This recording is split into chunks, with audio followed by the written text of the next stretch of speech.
자, 오늘 말씀이 핵심이 무엇인 것 같아요? 용서하라.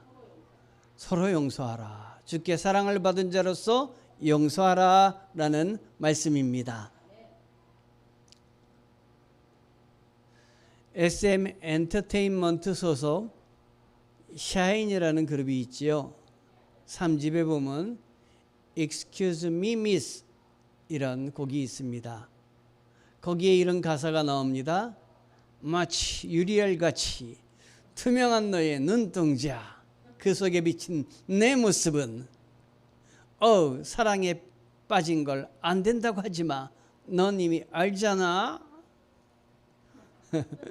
몇 번이나 같이 들어봤지만, 거기 가사가 좋아서 그 부분을 같이 들어봤지만 요즘 노래는 참 따라하기가 쉽지가 않습니다.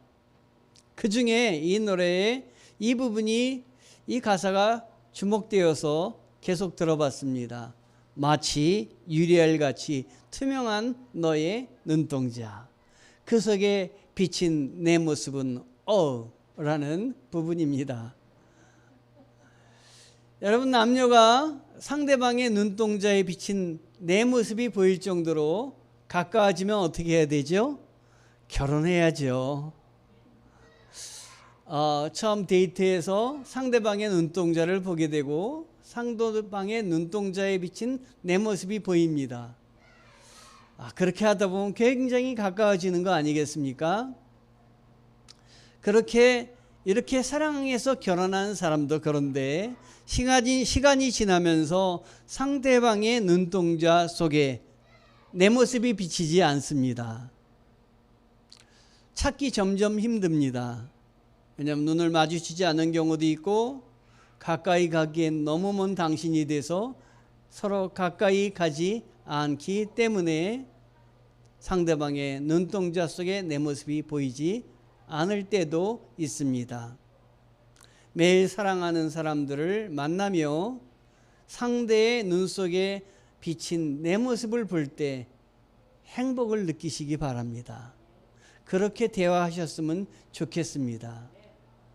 예수의 마음을 품은 사람도 시간이 지나서 남녀관계뿐만 아니라 서로 사랑하라 함에도 불구하고 사람과 사람 사이의 관계도 상대방의 눈동자 속에 내 모습이 비치지 않을 때가 있습니다. 정말 사랑하라 하는데도 쉽게 사랑하지 않는, 변하는 게 힘든 것이 우리가 아닐까 생각이 됩니다. 여러분, 지금 옆에 있는 분들의 얼굴을 한번 봐보십시오. 길 건너 얼굴도 한번 보시고 한번 봐보십시오. 그냥 보시지 말고 상대방의 눈동자 속에 비친 나의 모습이 보일 때까지 봐보십시오. 오늘 점심 식사하실 때는 앞에 있는 사람의 눈동자 속에 비친 내가 밥 먹는 모습을 한번 비춰보시기 바랍니다. 참 잘 보입니다. 성도는 이웃의 눈동자 속에 나의 얼굴이 보일 정도로 친밀하게 이웃과 지내야 되지 않겠습니까? 예수께서 십자가에 돌아가실 때 예수님의 눈동자 속에 무엇이 가득했겠습니까? 제가 추측하건대 온통 우리들의 얼굴뿐이 아니었을까 하는 생각이 듭니다. 죽음 앞에서도 주님께서는 우리들 생각뿐이셨습니다. 성경을 읽어보니 저들을 용서하여 주옵소서. 저들의 죄를 저들에게 돌리지 마옵소서. 저들은 아무것도 알지 못하나이다. 여러분, 정말 그렇지 않습니까? 우리가 예수님에 대해서 알지 못하며 얼마나 많은 말을 했습니까? 예수님을 욕되게 하는 말도 많이 했고 잘 믿음이 오지 않아서 믿음 밖에 있는 언어들도 많이 썼습니다. 그리스도를 따라 산다는 것은 그리스도의 예수의 마음을 이해하며 사는 것입니다. 내 눈동자 속에도 예수님의 그 모습이 계속해서 비춰지기를 원합니다. 죄인들을 위해 무지한 분이 무서운 형벌을 참아내신 그 마음을 따라 사는 삶이 우리 그리스도인들의 삶이 되어야 합니다. 오늘 성경 빌레몬서는 아주 짧습니다. 몇 장으로 되어 있죠? 단 한 장밖에 되지 않습니다. 고등학교 때 성경을 다 읽어보겠다고 하면서 읽기 시작했을 때 가장 신난 장이 빌레몬서입니다. 아이고, 한 장밖에 안 되네. 뭐야, 한 장밖에 없어. 이런 생각을 이 빌레몬서를 보면서 했습니다. 요한 3서 더 넘어가 보니까 유다서 역시 한 장으로 저를 반긴 성경들입니다. 자, 빌레몬서는 바울이 빌레몬에게 개인적으로 쓴 편지입니다. 그런데 궁금했습니다. 무슨 이유로 이 개인적으로 쓴 편지가 성경에 포함된 거지? 그것도 단 한 장밖에 안 된 것이 빼면 안 되었나? 이런 생각도 해봤습니다. 그러나 겉으로 보여지는 형식이나 양은 아주 짧게 한 장밖에 되지 않고 별로 중요하게 생각되지 않게 보여도 빌레몬서 그 내용은 어떤 성경에 묻지 않습니다. 여기에는 복음의 핵심이 되는 용서에 대해서 담고 있기 때문입니다. 여러분, 오늘 말씀이나 성경을 읽어보면서 다른 건 다 잊으셔도 되는데 주님이 나를 사랑하시고 주님이 나를 용서하셨다. 이건 잊지 마시기 바랍니다. 나도 주님에게 용서를 받았으니 더 중요한 건 나도 용서하는 삶을 살며 살아야 되겠다. 이게 주님이 오늘 말씀을 통해서 여러분에게 명령하시는 것입니다. 오네시모를 그래서 용서하는 마음으로 빌레몬에게 돌려보낸 바울인데 16절에서 19절에 이 바울의 심정이 나와 있습니다. 성경을 오늘 주보를 통해서 한번 보십시오. 제가 그 주보에 있는 말씀을 우리말 성경으로 읽어 드리겠습니다. 비교해 보세요. 16절 이제부터는 그가 더 이상 종과 같지 않고 종 이상 곧 사랑받는 형제 같은 사람입니다. 특히 내게 그렇다면 그대에게는 육신으로나 주 안에서나 더욱 그렇지 않겠습니까? 17절 그러니 그대가 나를 동역자로 생각한다면 내게 대하듯 그를 받아 주십시오. 18절 만일 그가 그대에게 무슨 잘못을 저질렀거나 빚진 것이 있다면 그것을 내게로 돌리십시오. 19절 나 바울이 이렇게 친필로 씁니다. 내가 그것을 갚아 주겠습니다. 그대도 내게 빚을 지고 있다는 것을 나는 그대에게 말하지 않겠습니다. 바울은 빌레몬서 1장 12절에서 오네시모를 향해 그는 내 신복이라고 말하며 이렇게 편지를 썼습니다. 자, 친필로 썼다고 했는데 바울의 친필은 얼마나 잘 썼는지, 얼마나 멋진 글씨였는지 궁금해지기도 합니다. 여러분도 제 친필 편지를 받아보고 싶지 않으십니까? 크리스마스를 기다리시기 바랍니다. 카드에 친필 편지로 담아서 보내드리겠습니다. 빌레몬서의 신복이라고 얘기했는데요. 신복이 뭡니까? 신복은 정말 그에게 목숨을 다하는 부하, 종 이렇게 생각할 수 있지 않겠습니까? 그런데 영어 성경을 보니까 이 신복이라는 부분이 신복을 NIV 영어 성경에는 very hurt 이렇게 나와 있습니다. very hurt 바로 내 심장이다. 좀 신복이란 말과 이 번역된 영어 성경과는 좀 다른 것 같은데 제 생각은 영어 성경이 조금 더 잘 번역이 되었다 생각이 듭니다. 즉 오네시모를 향해서 내 심장이다. 그러니 얼마나 사실 이게 귀한 것입니까, 여러분? 귀하게 이만큼 바울은 누구를 사랑했다? 오네시모를 사랑했다라는 것입니다. 우리 여기 조정민 집사 이 말들 하면 저의 신복입니다. 신복이 아니라 베리허트 바로 내 심장입니다. 내가 사랑하는 우리 조정민 집사입니다. 그러면 다른 분들이 오해를 할 것 같아서 다른 분들에게도 말씀드립니다. Very hot. 여러분들도 같습니다. 오네시모가 도대체 누구이기에 바울은 그를 이처럼 자기의 심장과 같다라고 말을 했겠습니까? 바울에게 정말 가치 있고 소중한 사람이 아니었겠습니까? 오네시모는 골로새 사람인 빌레몬의 종이었습니다. 그런데 그가 일찍이 주인에게 죄를 짓고 로마로 도망쳤습니다. 그래서 로마의 감옥에 있던 바울을 거기서 만났습니다. 자, 빌레몬의 재종과 물건을 훔쳐 도망친 노예가 오네시모입니다. 노예가 도망갔다 만약에 잡히면 어떤 일이 벌어질까요? 잡히면 먼저 싼 값에 팔립니다. 그리고 그렇지 않으면 죽지 않을 정도로 매질을 당합니다. 어떤 경우엔 십자가에 매달아서 죽여버립니다. 못 박아 죽여버립니다. 그러니 이 도망친 노예, 이 오네시모는 얼마나 불안한 생활을 하며 살았겠습니까? 그런데 도망간 그곳에서 사람을 만났는데 누구를 만났다고요? 바울을 만났습니다. 여러분, 사람을 만났는데 누구를 만나느냐가 참 중요합니다. 좋은 사람 만나게 해달라고 기도하시기 바랍니다. 그래서 저는 자녀들을 위해서 기도해달라고 할 때, 특히 자녀들이 외국에 나가서 아이들을 위해서 기도해달라고 할 때 그렇게 기도합니다. 하나님, 이 아이가 좋은 사람 많이 만나게 도와주시옵소서. 위기의 때에 좋은 사람을 예비해 주시어서 그 사람을 통해서 길을 안내받게 도와주시옵소서. 이렇게 기도합니다.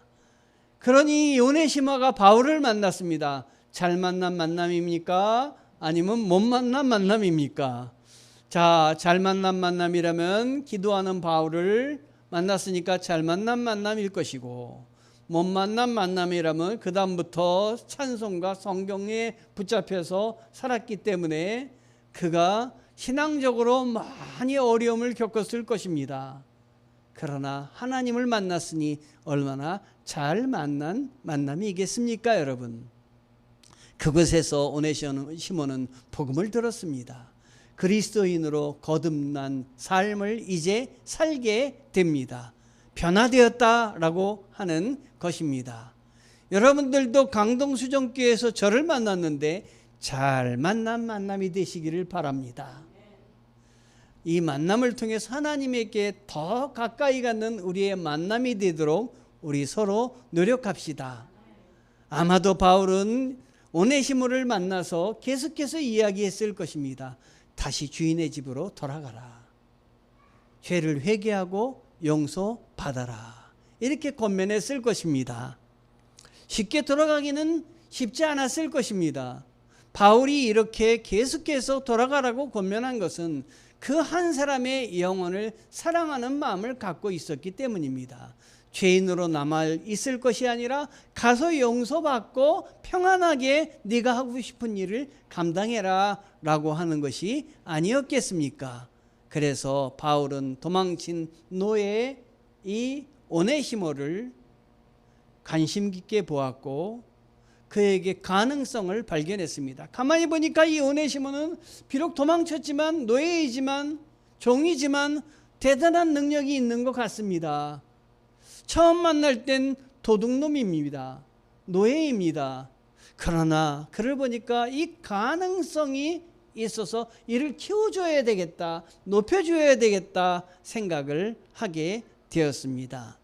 여러분도 그런 사람을 만나시기 바랍니다. 가능성이 있는 사람을 발굴해서 그를 높여주시기 바랍니다. 인생은 혼자서 살 수가 없습니다. 도움을 받아야 그가 성장하는데 요소요소에 도움을 주는 사람이 있습니다. 저에게도 도움을 준 사람이 있습니다. 저희 부모님도 계시지만 제가 어려울 때 아무 조건 없이 나를 선하게 이끌어 주신 분들이 계십니다. 여러분에게 바로 바울과 같은 사람이 있기를 바랍니다. 예수님께서 베드로를 처음 보셨을 때입니다. 안드레가 예수님을 만나고 나서 내가 메시아를 봤어. 그리고 베드로를 예수님께 데리고 갔습니다.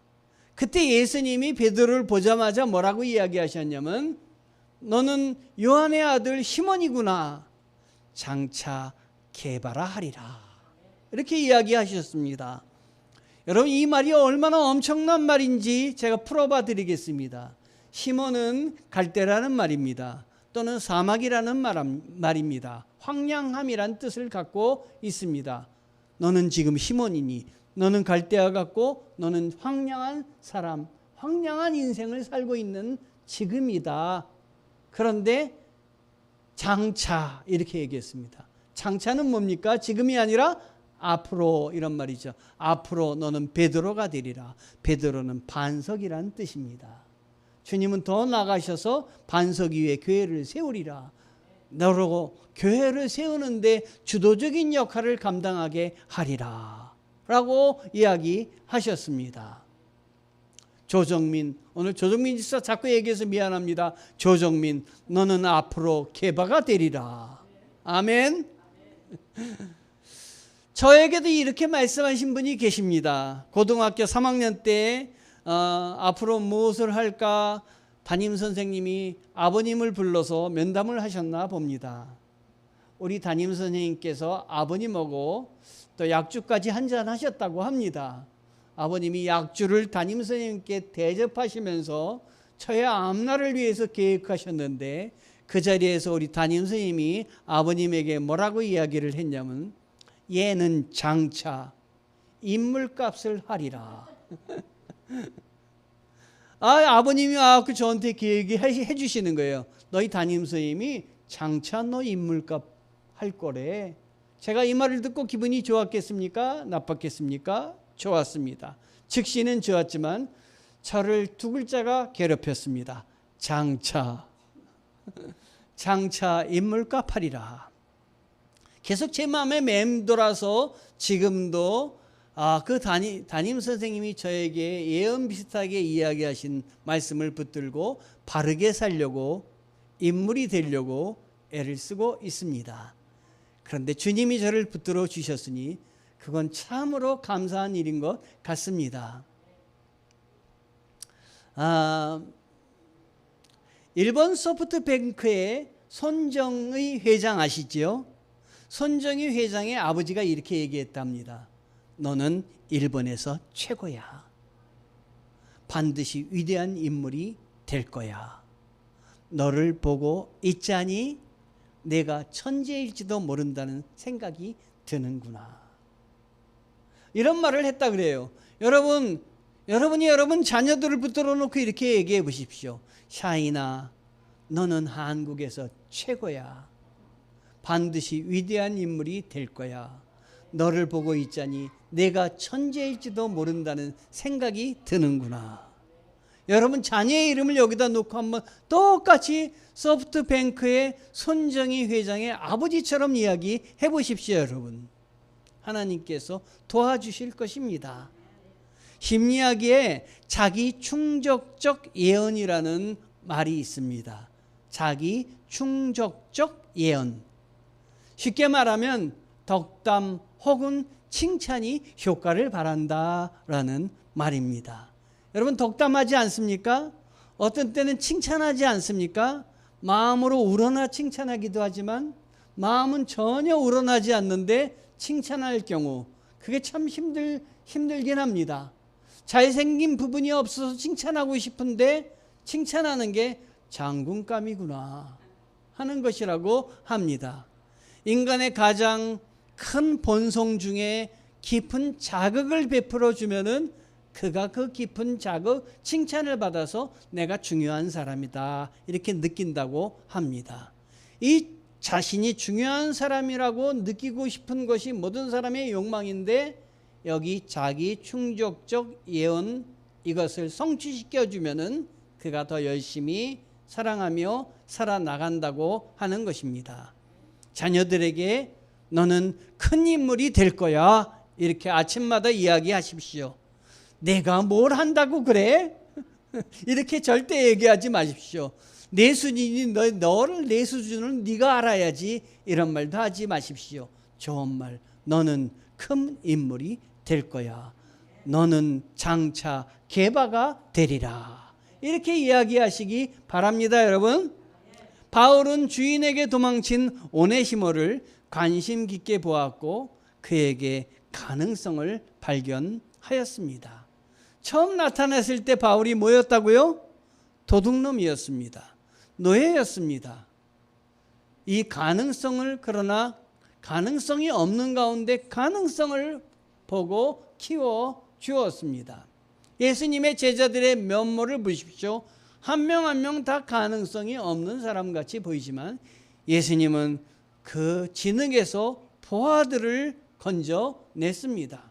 오네시모의 과거를 본 것이 아니라 미래를 보았고 그리고 그 안에 있는 아름다움을 보았습니다.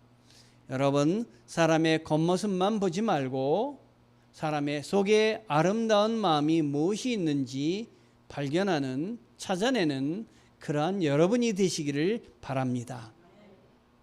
그리스도인은 그 사람의 과거를 보고 야단치는 사람이 아닙니다. 그리스도인은 감싸주고 사랑해 주어야 하는 사람이 되어야 하는 것입니다. 오네시모를 그래서 용서하는 빌레몬입니다. 바울은 오네시모를 빌레몬에게 다시 보내면서 더 이상 종이 아닌 형제로 사랑받는 사람으로 대해달라고 권면합니다. 오네시모와 바울과 빌레몬의 관계는 참 대단한 관계입니다. 빌레몬에게 편지를 쓸 정도로 이렇게 했겠지만 같이 사역하는 그 서로 마음을 나누는 사람입니다. 이 빌레몬에게 편지를 쓰면서 너도 나에게 그 빚진 게 있다라고 이야기를 하면서 협박 아닌 협박을 하면서 용서해라 라고 권면을 합니다. 빌레몬이 용서하지 않을 수 없는 그런 그 바울과의 관계에서 오네시모를 용서하고 그에게 향한 그 시선을 악의적인 시선에서 사랑하는 시선으로 바꿉니다. 여러분, 여러분의 시선을 바꾸시기 바랍니다. 시선을 바꾸면 놀랍게도 나한테 평화가 옵니다. 기쁨이 옵니다. 시선을 바꿔서 아름다운 말을 하면 아름다운 말의 결과가 달라집니다. 어떻게 자신을 배신했던 오네시모를 빌레몬은 용서할 수가 있었을까요? 여러분, 빌레몬과 바울의 관계가 들어주지 않을 수 없는 관계였기 때문에 들어주었을까요? 여기서 한번 생각해 볼 것은 이유가 그것보다 더 아주 간단한 이유가 있습니다. 이 빌레몬은 신앙의 사람이었습니다. 너도 나에게 빚진 바가 있다라는 것은 이 바울을 통해서 빌레몬이 예수 그리스도를 전하여 받았고 용서하는 주님의 용서함을 받았기 때문에 이 빌레몬은 주님의 용서의 복음을 체험했습니다. 즉 오네시모를 용서할 수 있었던 건 이 빌레몬도 주님께 용서받을 수 없었던 것을 용서받았기 때문입니다. 내가 용서받았기 때문에 나도 용서한다라는 것입니다. 오늘 말씀에서 이 부분은 가장 중요한 부분입니다, 여러분. 빌레몬은 주님의 십자가의 용서의 복음을 체험한 사람입니다. 누구에게나 자신을 실망시키고 마음을 아프게 했던 사람들이 있습니다. 저도 자라나면서 친구들에게 저를 놀린, 이유 없이 놀린 친구도 있었고 또 직장 생활하면서도 있었고 어떤 목사님은 나를 괴롭히는 목사님들도 있었습니다. 그런데 나중에 저와 함께했던 공동체를 떠날 때 저한테 와가지고 미안하다고 그러더라고요. 나갈 때 미안하단 말을 하고 가더라고요. 안 하고 가는 사람도 있습니다. 근데 미안하다고 가는 사람들은 그걸로 끝나진 않지만 당한 것은 너무 크지만 용서하기로 작정을 했습니다. 왜냐하면 돌아보니까 나도 주님께 용서받을 수 없는 일들을 용서받았기 때문이지요. 누구에게나 자신을 실망시키고 마음을 아프게 했던 사람들이 여러분에게도 분명히 있을 줄 압니다. 그 사람 때문에 받았던 상처를 생각하면 여러분 쉽게 용서가 안 될 거예요. 용서라는 말이 나와도 막 부딪히고, 용서라는 말이 나에게 닥쳐오면 탁구 배트로 공이 날아올 때 쳐내는 것처럼 나한테는 용서가 필요 없어 하고 쳐낼지도 모릅니다. 그러나 바로 그때 주님이 나를 어떻게 대하셨는지 생각하시기 바랍니다. 어떻게 대하셨습니까? 여러분을 용서하셨습니다. 여러분을 용서하시기 위해서 어떻게 하셨습니까? 십자가에서 아무 죄가 없는 분이 그 모진 고통을 당하셨습니다. 만일 예수님이 용서하기 싫다고 십자가에 달리지 않으셨다면 우리에게 천국도 없습니다. 우리에게 영생도 없습니다. 우리에게 죽음만 있습니다. 우리에게 두려움만 있습니다. 밤마다 죽음의 두려움으로 잠을 못 이룰 수도 있습니다. 그러나 주님이 우리를 용서하시기 위해서 십자가에 달리시고, 그리고 부활하셔서 첫 생명이 되어 주시어서 그를 믿는 자마다 영생을 허락하여 주신 것입니다.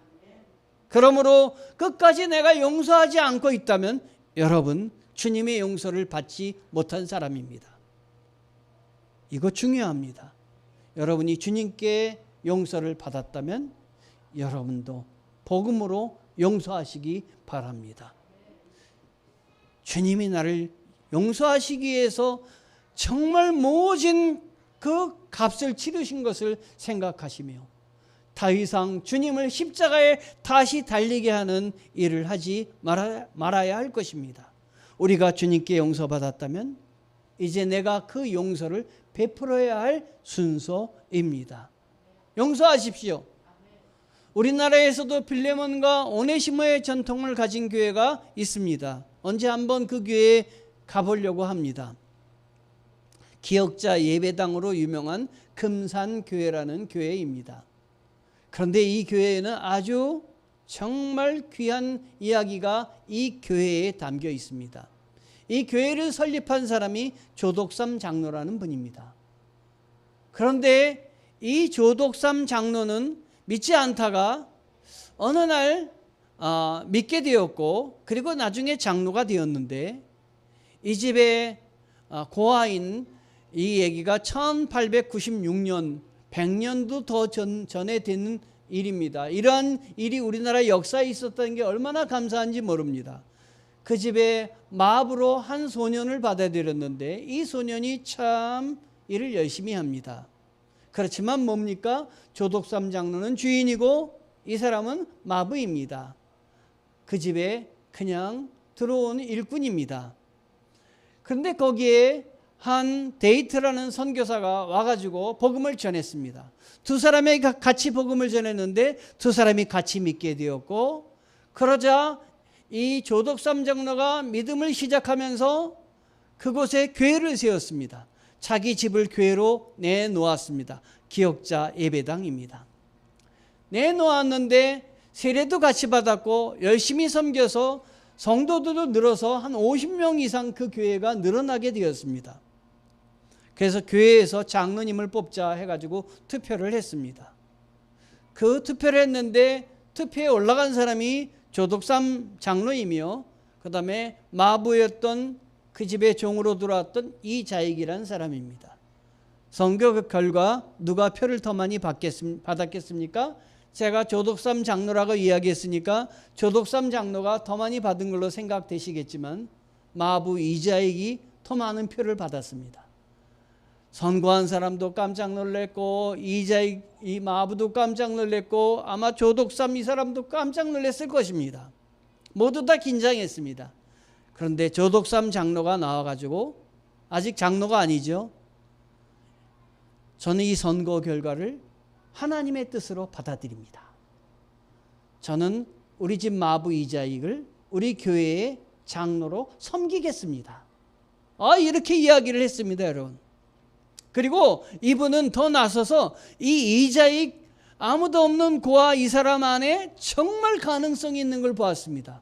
그래서 이 사람을 공부시켜야 되겠다 해가지고 평양신학교에 보냈습니다. 거기서 목사가 되게 했습니다. 목사가 되자 자기네 교회로 목사님으로 청빙을 했습니다. 마부 자기의 종을 자기 교회의 장로로 모신 것도 둘째치고 이번엔 목사로 모셔서 이를 섬겼습니다. 이 목사님이 장로교회의 목사님으로서 총회장을 3번이나 하셨다고 합니다. 장로교회 역사상 그런 경우는 없습니다, 여러분. 이런 일을 어떻게 가능하게 했겠습니까? 예수님을 섬기는 사람이 조독삼이었습니다. 그도 나중에 이 교회의 장로가 되었습니다.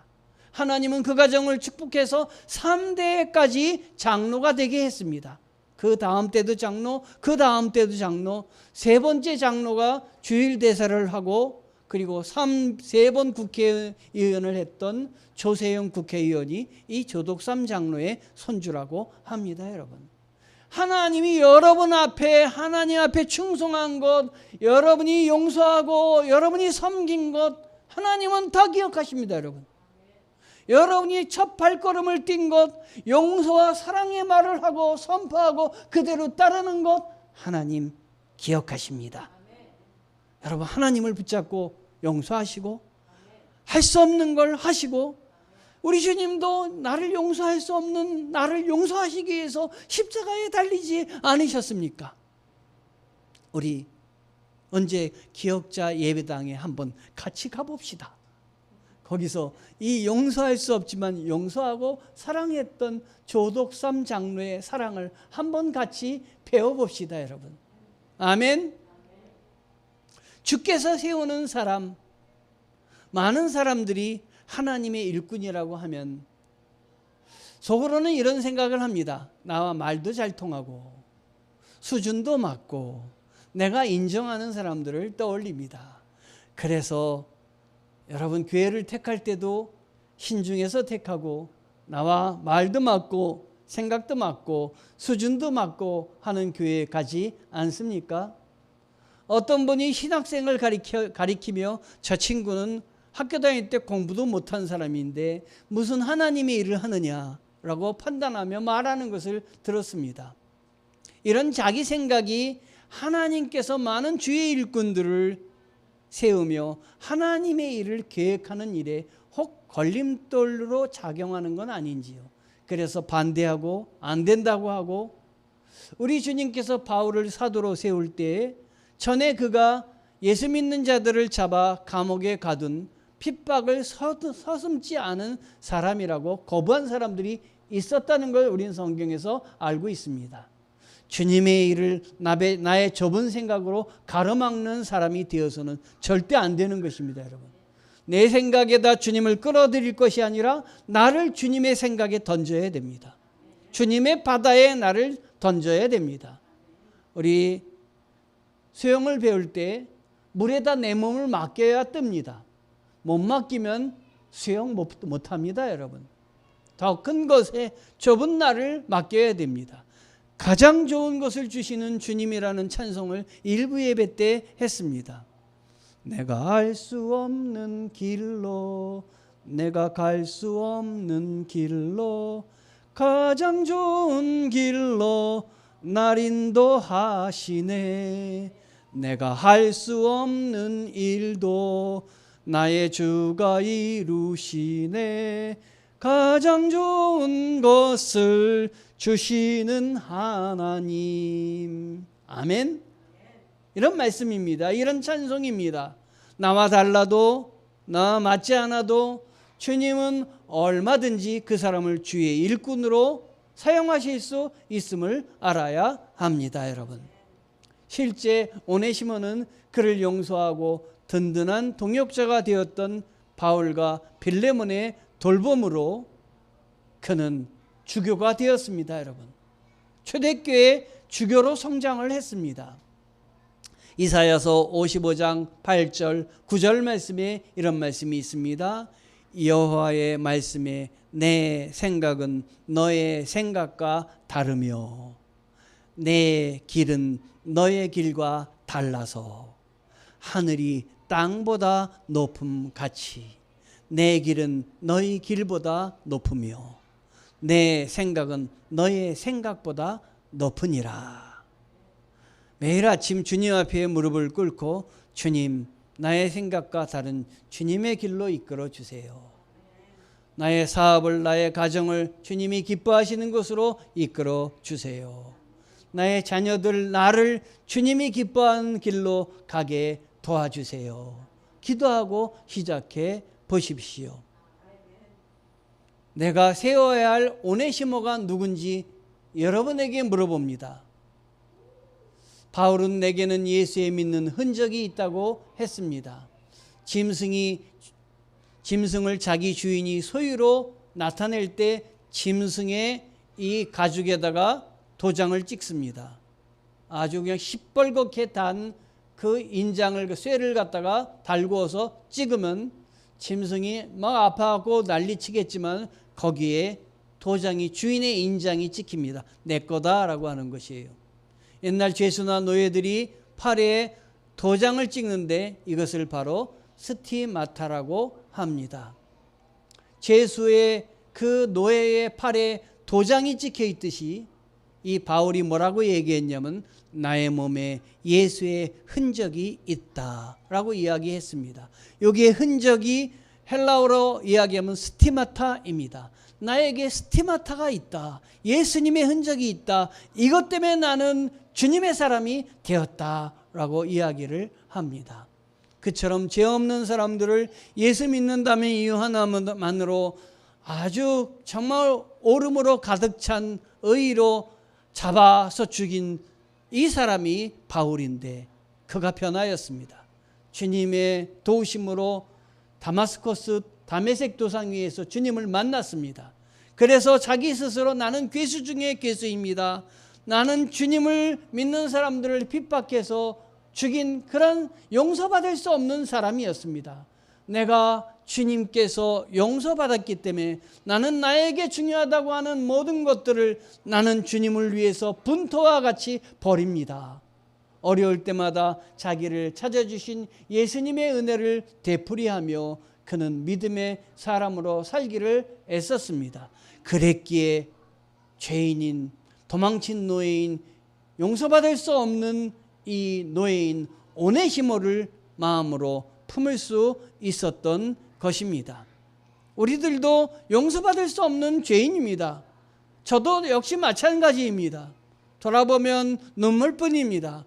그런데 주님이 나를 용서하여 주셔서 주님의 사역자로 세우시고 목사로 세우셔서 이곳에서 지금 여러분들에게 말씀을 전하고 있지 않습니까? 그렇다면 여러분 자신에게 있는 예수님의 사람이 된 예수님의 흔적은 무엇입니까? 십자가에 여러분의 손을 대서 십자가의 사랑을 붙잡은 그러한 흔적이 여러분에게 있기를 원합니다. 이제 우리가 용서하고 세워야 할 오네시모가 누구인지 우리는 생각해 봐야 됩니다. 좀 괴로운 시간입니다. 말씀을 듣는 건, 용서의 복음을 듣는 건 참 좋은 시간이었는데 여러분이 용서할 사람을 골라야 된다는 것, 이제 선정을 해서 용서를 해야 된다는 것은 매우 힘든 이야기입니다. 용서하십시오. 고르십시오. 가족입니까? 형제자매입니까? 부모입니까? 친척입니까? 친구입니까? 아니면 같이 사는 남편입니까? 같이 사는 아내입니까? 용서하십시오. 고르십시오. 주님이 여러분을 용서하신 것 같이 여러분도 용서하십시오. 여러분의 용서를 통해 하나님의 일꾼으로 동역자로 세워져야 할 그 사람이 누구인가요? 여러분의 용서하지 못함으로 주님께 나오지 못하는 사람이 있다면 누구인가요? 이 세상에 용서받을 수 없는 자는 하나도 없습니다. 왜냐? 나 같은 죄인도 용서받았기 때문입니다. 오늘 우리의 용서를 통해 주님의 일꾼으로 세워지고 하나님 나라가 확장되는 역사가 시작되기를 소망합니다. 마태복음 7장 5절 말씀을 읽고 말씀을 마치겠습니다. 마태복음 7장 5절 말씀입니다. 어째서 너는 내 형제의 눈에 있는 티는 보면서 내 눈 속에 있는 들보는 깨닫지 못하느냐? 어째서 너는 내 형제의 눈에 있는 티는 보면서 내 눈 속에 있는 들보는 깨닫지 못하느냐. 주께 사랑을 받은 자로서 용서하는 성도 되기를 바랍니다. 기도하시겠습니다. 하나님의 은혜에 감사합니다. 용서하는 삶을 살게 도와주시옵소서. 빌레몬서 1장이지만 아주 쉽게 넘어가는 한 장이지만 주님의 용서의 복음을 담은 귀한 장입니다. 용서를 붙들게 도와주시옵소서. 용서하게 하시고 용서받게 도와주옵소서. 예수 그리스도의 이름으로 감사드리며 기도하였습니다. 아멘.